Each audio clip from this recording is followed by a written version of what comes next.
Hello there everyone, it's Carol here again. I'm just making another craft decor piece for my craft room. So I thought I'd bring you along with me in case it inspires you to have a go at doing something yourself.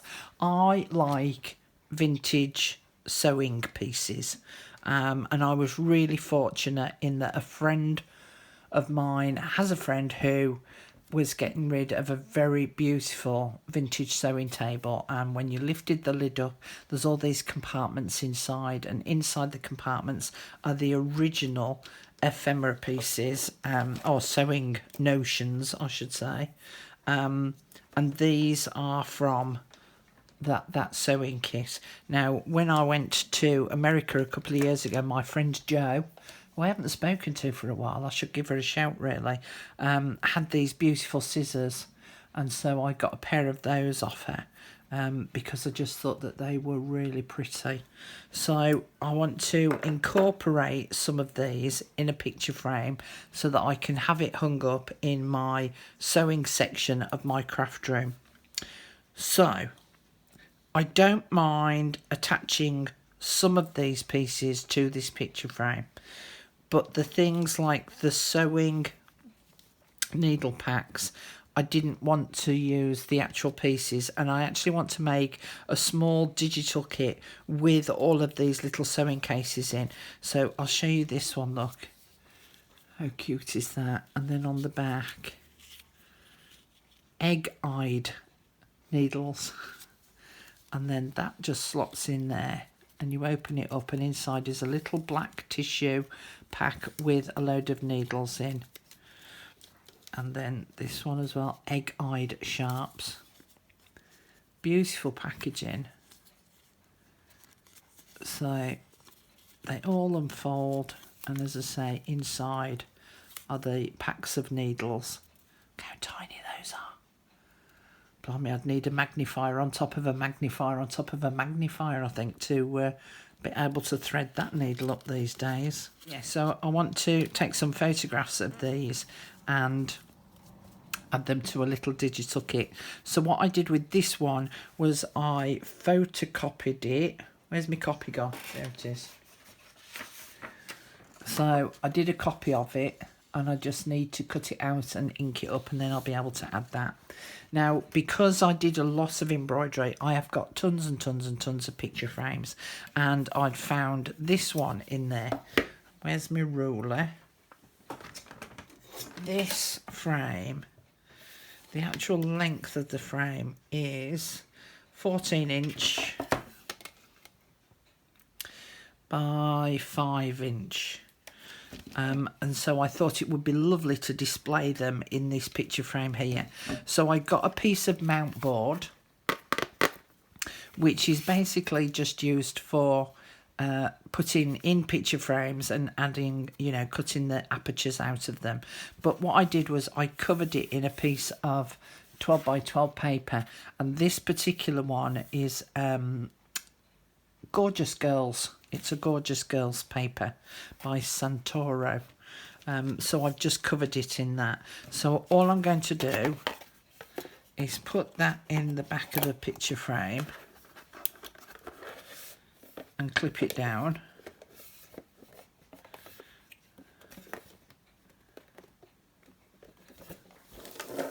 And then I've got some picture frame tape, which I'll then stick on the back here to hold it in place so that it doesn't shift about too much.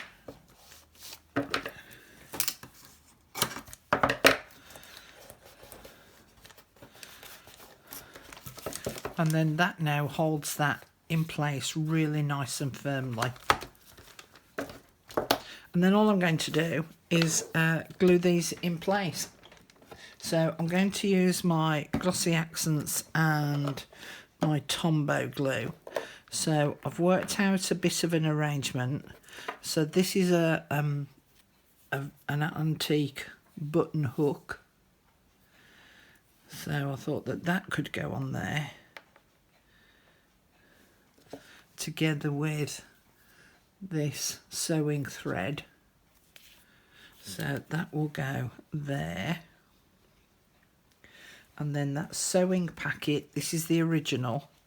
So the sewing packet will go there. I don't know whether I want to add the buttons on as well. Maybe I do, maybe I don't, because I cut this again from the Victoria Designs sewing kit. So if you don't have actual items to be able to stick in a frame, you could use a kit like this and fussy cut out the shapes and stuff. But this was one of the signs that was in there, and I've reduced it in size by 50% and cut that out so that I can stick that on the bottom. Not sure about the buttons. Might leave those. But I'm going to cut out the one that I've copied, ink that up, and then glue everything in place. So let's do this cutting.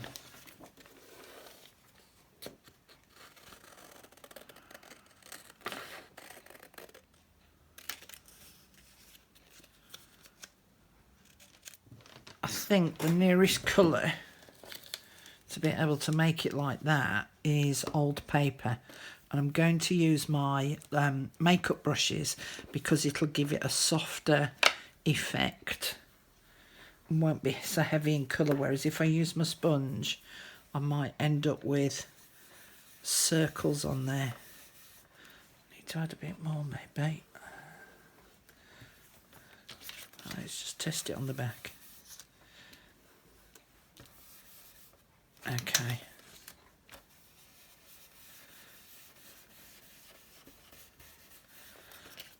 And then fold it over.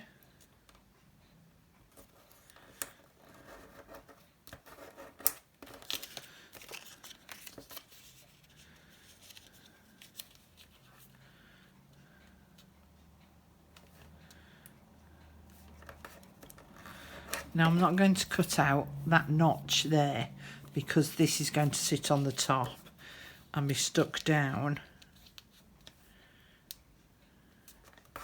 and you won't see it. Now the other thing that I could do is I have a choice. So here there's a little notch that I could just cut a little slit in the paper so that that would then sit inside of it. But I kind of quite like it sort of semi-open. Okay, and then I am going to use Vintage Photo to just ink-cut the edges a little. And then the other thing I'm then going to do is I'm then going to crush it. So I'm not bunching it up in a ball. I'm just bending it and creasing it so that it makes it look as though it's got a bit more wear about it. Still think it needs a bit more of that ink on.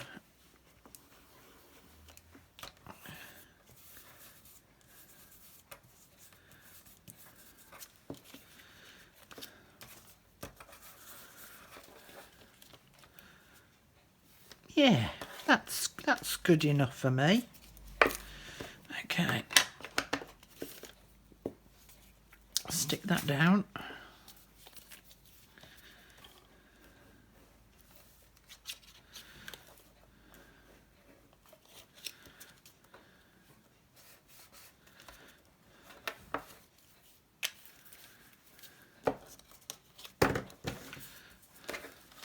Make sure I don't stick the real thing in place. Okay, and then I think I might just stick just across there so that this is still free, but that holds that down and in place. Now I have a couple of choices here. I can either glue them in place or I can stitch them in place. If I was going to stitch them, then I would position it and then use my poker tool to poke some holes through the board and then place a stitch over the top, but do it in such a way that it's not so visible. I'm going to stick these down. I don't want to really stick that down. I might stitch that one in, but I don't mind sticking this one down. So let's use some glossy accents on the back.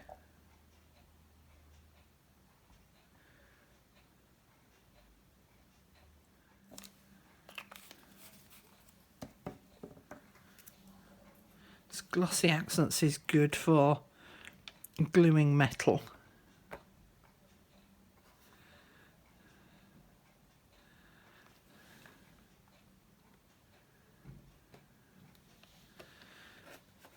And then a Tombow for this one because it's paper.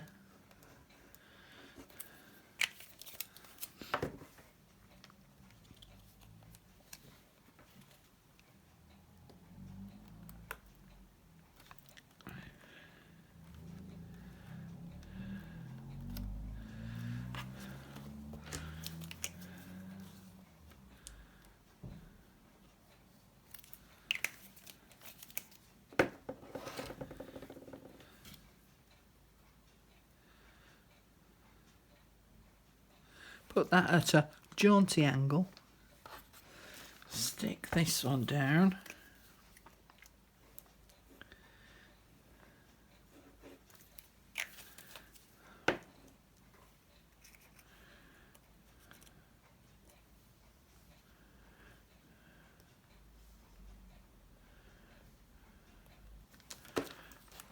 And then I'm going to poke a couple of holes in there so that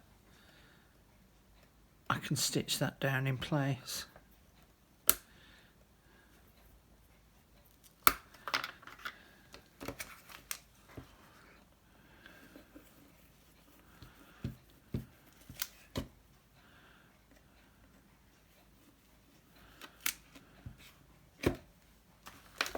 So I've put a big knot in the back and then place that through there. And then stick that down on the back. That's the scissors just fallen off.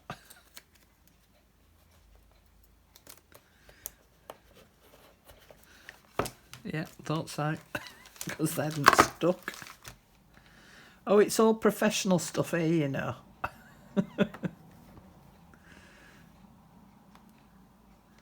I hadn't left them long enough to set. There we go.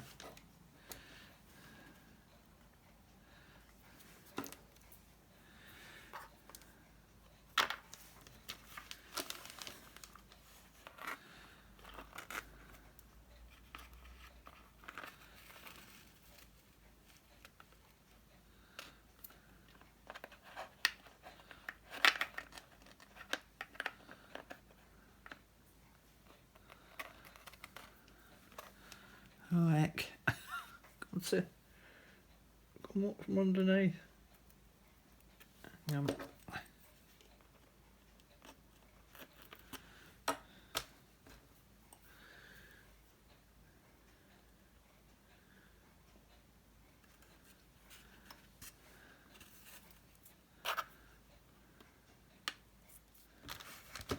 And then when the scissors have set, I'll finish that thread off on the back. I've been umming and ahhing about these buttons because I did think about maybe putting them on the actual picture frame itself as part of the decoration, but then I remembered I'd got these really beautiful buttons here, and so I've decided that I'm going to add some of these. So if I just show you some of them close up, I'll show you the 4 that I've picked out. Those are the buttons that I've chosen, but some of them have got shanks on the back. So as I said with my scissors, I've got some really old sticky glue ones, and if I use the top part of the blade here, not the tip of it, and place it around the shank, and then it just cuts off that little piece of the shank there, so that it means that they should stick much better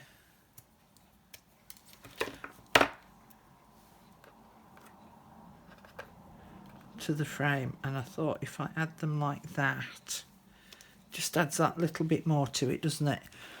So I'm going to put a dab of glossy accents on there, and then I'm just going to let that dab of glue, just sit for a little bit, because it will then go tacky. It forms a little bit of a skin on the top of the glue and doesn't make it as runny. So I'm just going to let those sit there for a little bit, and then I'll put the buttons on. So there she is, all done and dusted. Thank you very much for joining me today. I'll add some close-up photographs at the end of the video for you to see it all a little bit better, and I've added a little hanger at the top as well, and then I'm going to go and hang it on the wall. So thanks for joining me. See you again soon. Bye for now.